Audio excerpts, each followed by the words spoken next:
Ja, spoštovane predstavnice, predstavniki medijev, lep pozdrav, hvala, ker ste se danes udeležili te moje izjave. Seveda, povod za to izjavo, lahko rečem, je mejnik, ki se je zgodil včeraj, in sicer v nedeljo je bilo unovčenih že preko 500 tisoč bonov in danes je skupna bilanca že več kot 520 tisoč bonov. To pomeni, da je bilo v dobrih 2 mesecih od uvedbe ukrepa unovčena že četrtina vseh bonov, rezerviranih pa je še dodatnih 30 tisoč.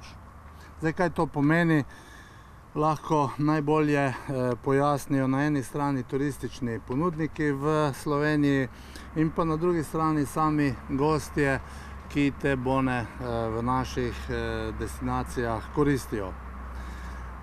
Jaz globoko verjamem, in to mi potrjujejo tudi pogovori z turističnimi ponudniki v Sloveniji, da je marsikateremu ponudniku turistični bon v letošnjem letu rešil poslovanje v poletju, oziroma, če lahko rečem, tudi na nek način obstoj posameznih ponudnikov.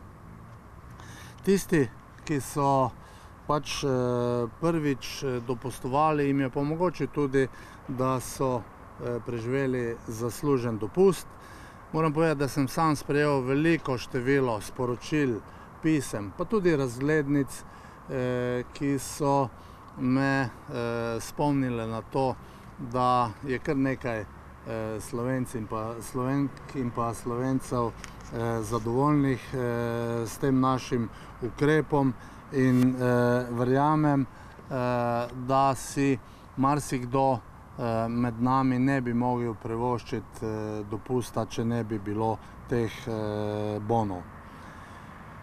Seveda pa je zasluga teh bonov tudi v tem, in to sem že večkrat povedal, da na to nismo razmišljali, ko smo se odločili za bone, da bomo po zaslugi bonov pač odkrili marsikater zelo zanimiv skrit kotiček Slovenije, ki bo tudi skozi te bone postal naprej gledano prepoznaven.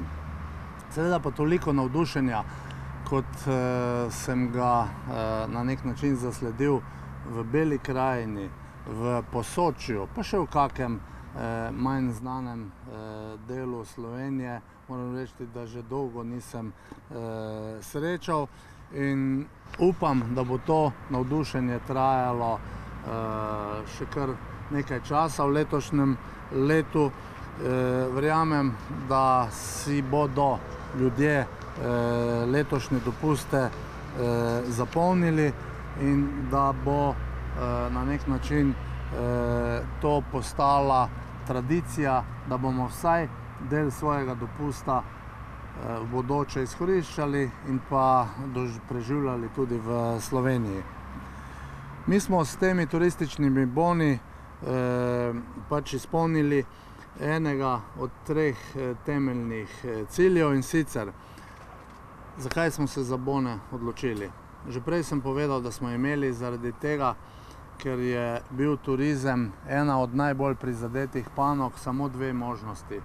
Ali plačamo turističnim delavcem, da ne delajo, ali jim omogočajo, da se za delo potrudijo skozi to, ker smo pač vsi bili deležni teh bonov. Skratka, z boni smo želeli zagotoviti delo turističnim delavcem.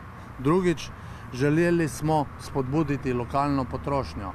Namerno smo se odločili za samo nočitev z zajtrkom, zato da bomo vsi tisti, ki na neko destinacijo gremo, primorani v dodatno potrošnjo, ne samo na lokaciji, kjer bomo bivali oziroma kjer bivamo, ampak tudi na drugih področjih, in pa s tem smo želeli in verjamem, da bomo spremenili tudi vsaj malce počitniške navade nas Slovencev, kajti še enkrat ponavljam, da je vedno znova potrebno doma odkriti kak skriti biser, ki nas navdušuje. Zdaj, turistično bilanco letošnjega leta bomo naredili šele čez nekaj tednov, vendar že danes lahko rečem, da smo jo odnesli bolje kot primerljive države in številki smo jih dosegli, ne bi mogli doseči, to je potrebno poudariti, če ne bi v prvi vrsti pod nadzorom držali epidemiološko situacijo. In ta situacija pri nas je bila vse skozi pod kontrolo in je ključnega pomena tudi za uspeh v turizmu. S tem, ko ostajamo na varni strani epidemije, ostajamo tudi na varni strani turističnih migracij in to potrjujejo naše številke, potrjujejo številke v sosednjih državah in tudi povsod tam, kjer so bili na tem področju uspešni, se lahko pohvalijo tudi v turizmu. Zdaj, naše prednostne naloge v turizmu so naslednje in sicer prvič, za nas ostaja naloga, da ohranjamo širitev okužb v nekem okviru, ki je obvladljiv in ki omogoča, da lahko normalno delujemo na vseh področjih, ne samo v turizmu. In če te naloge ne bomo izpolnili, nam nobeni turistični boni v bodoče ne bodo pomagali. Zato je potrebno biti odgovoren na tem področju, še posebej pa v turizmu, kajti vsi smo občutljivi za svoje zdravje. Druga naloga je, da spodbujamo turistično aktivnost domačih gostov. To počnemo z boni, razpisi. Ti razpisi so ciljno usmerjeni v izvajanje specifičnih turističnih storitev in tukaj moram omeniti javni poziv za financiranje turističnih vodenj ali pa turističnih vodnikov, ki bo objavljen jutri, in glede na ta nov ukrep lahko rečem, da smo ga naredili kot skupno akcijo našega ministrstva, Turistično-gostinske zbornice Slovenije, Slovenske turistične organizacije,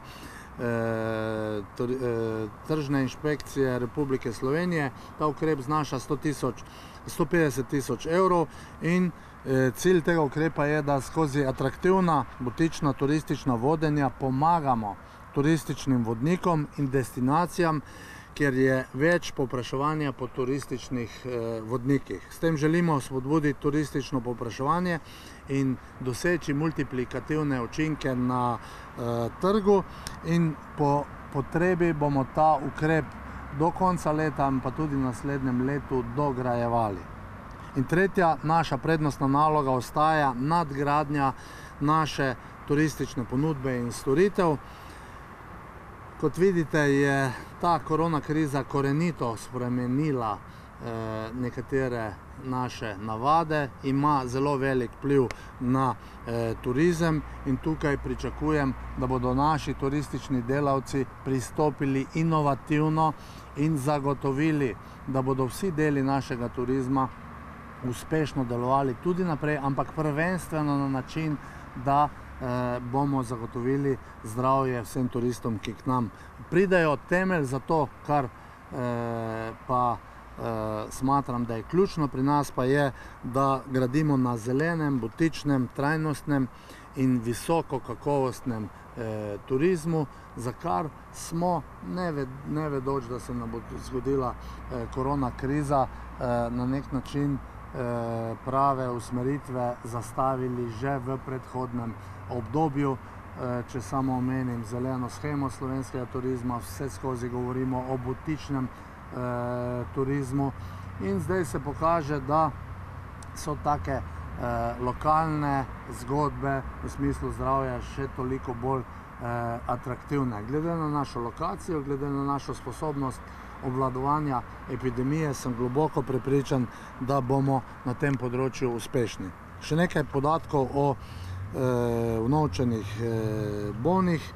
V tesnem sodelovanju s Finančno upravo Republike Slovenije lahko rečem, najprej se jim moram zahvaliti za dobro pripravljen sistem vnovčenja bonov, ki se je v praksi pokazal kot enostaven in pa efikasen.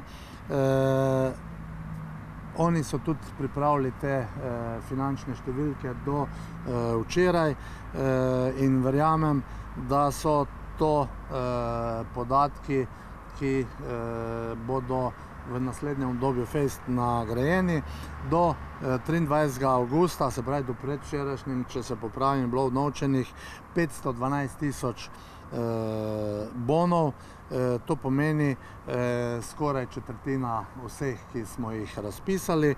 Vrednost vnovčenih bonov je nekaj manj kot 70 milijonov evrov, kar predstavlja nekaj več kot 19% celotnega zneska, za katerega veste, da smo pri izračunih rekli, da je tam 345 milijonov. Minulo nedeljo smo zabeležili tudi najvišji dnevni izkupiček, ki je znašal 2,2 milijona evrov potrošnje teh bonov, in potrebno je vedeti, da je nekaj manj kot 80 tisoč upravičencev svoj bon teh dozdajšnjih izkoristilo v več delih in nekaj manj kot 60 tisoč jih je preneslo na druge osebe. Poprečna vrednost vnovčenega bona je 136 evrov in občine, v katerih je bilo vnovčenih največ bonov, so naslednje: Piran, Kranjska Gora, Bohinj, Izola, Brežice, Moravske Toplice, Podčetrtek in Bled. Največ vnovčenih bonov po tipu nastanitev pa je bilo v hotelih, apartmajih, apartmajskih naseljih in kempih. In še nekaj moram povedati o številkah za turizem.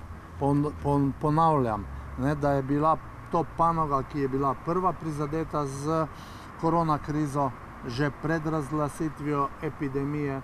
Drugič, da je bila to panoga, ki je bila do konca maja popolnoma zaprta. Tukaj ne govorimo o 10% zmanjšanju proizvodnje, ampak o tem, da so podjetja in zaposleni v teh podjetjih bili doma vse to obdobje, zato so te številke na nek način kljub vsemu dobre. In v 7 mesecih leta 2020 je bilo evidentiranih 1,5 milijona turističnih prihodov in narejenih je bilo 4,5 milijona ali pa še nekaj več turističnih nočitev. Od tega so tuji gostje naredili 743 tisoč 404 prihode oziroma 47,3% vseh in pa 1 977 tisoč 950 prenočitev, kar je 43,1% vseh nočitev. Se pravi, od tujih gostov, ki so do korona krize predstavljali 72% približno vseh naših turističnih prihodov, prenočitev pa, če hočete, tudi prometa. V prvih 7 mesecih leta 2020 v primerjavi z letom 2019 beležimo 54% upad turističnih prihodov tujih in pa 71% domačih. Tuje prenočitve so padle za 68%. Potrebno pa je povedati, da so številke v juliju, avgustu, če jih primerjamo z lanskimi številkami, pa skoraj enake. V nekaterih krajih celo večje kot v lanskem letu, seveda pa se je struktura zamenjala. Namesto tujih so tukaj pri nas domači gostje. To zdaj ne govorim zato, da bi rekel, da je to recept za dolgoročno sanacijo slovenskega turizma. To govorim zato, da je to ukrep, s katerim smo letošnje leto poskušali rešiti. Turizma ni brez tujih gostov in jaz verjamem, da bomo z inovativnim pristopom znali našo turistično ponudbo narediti tako atraktivno, da bo predstavljala na nek način dovolj velik magnet za varno preživljanje dopusta vsem, tudi tujim gostom. Še enkrat pozivam domače turistične ponudbe, da so na tem področju inovativni v smeri varnosti, zdravja na njihovih destinacijah in verjamem, da bomo znali našo naravo, turistično ponudbo in gospodarski del povezati na način, da bomo za tuje goste atraktivni.